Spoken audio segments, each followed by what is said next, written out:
Hey, everybody, welcome back to Table Talk. Caspian, buddy, say hello. Say hello. Yeah, same energy as always. Love that about you.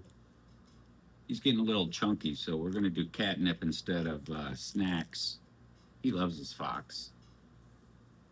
He loves his fox.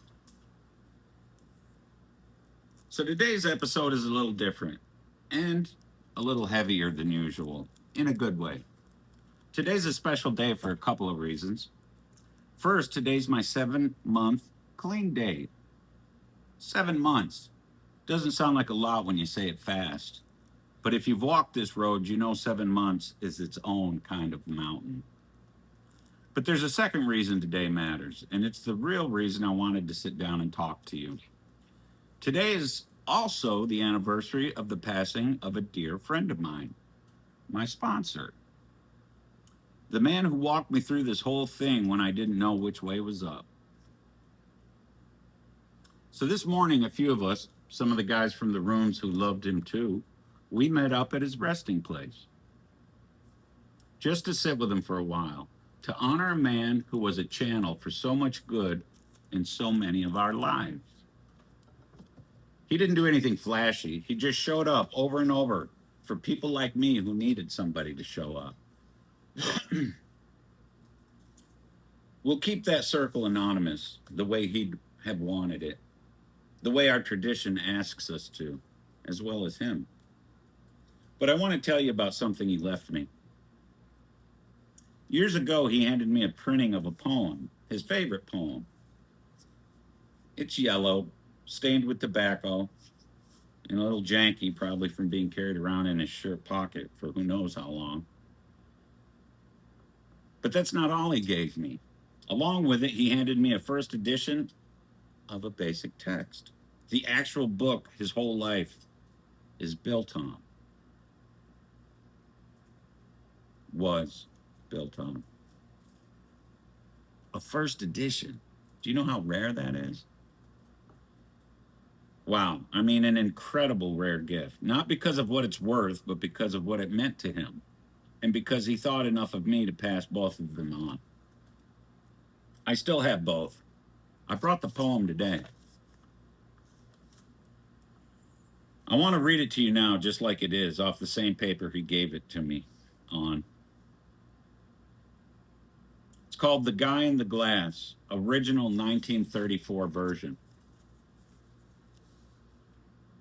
When you get what you want in your struggle for pelf, and the world makes you king for a day, then go to the mirror and look at yourself and see what that guy has to say. For it isn't your father or mother or wife who judgment upon you must pass. The feller whose verdict counts most in your life is the guy staring back from the glass. He's the feller to please, never mind all the rest, for he's with you clear up to the end.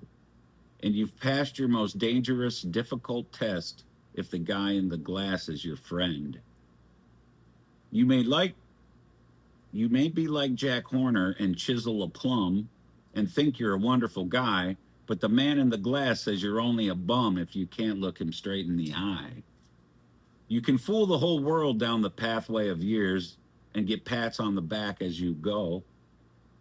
Wait a minute. You can fool the whole world down the pathway of years and get pats on the back as you pass, but your final reward will be heartache and tears if you've cheated the man in the glass.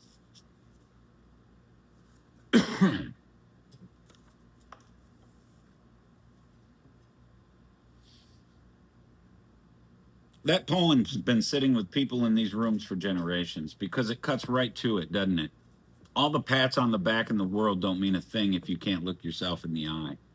That's the whole deal right there. That's the test. My sponsor lived that. That's why it was his favorite. He didn't care what anybody else thought about him. He cared whether he could face the fellow in the glass and at the end of the day. And he taught me to care about that too. 7 months in, that's still the test every single day. Not whether I'm fooling anybody else, whether I can look at myself. Caspian gets it, don't you, buddy?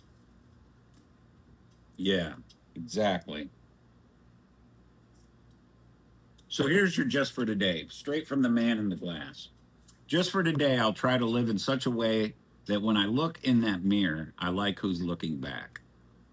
Not because anyone's watching, but because someone I love taught me that's the only audience that ever really mattered. Thanks for sitting at the table with me today, and thank you, old friend, wherever you are, for the paper and for everything it cost you to become someone worth handing it down. See you next time on Table Talk.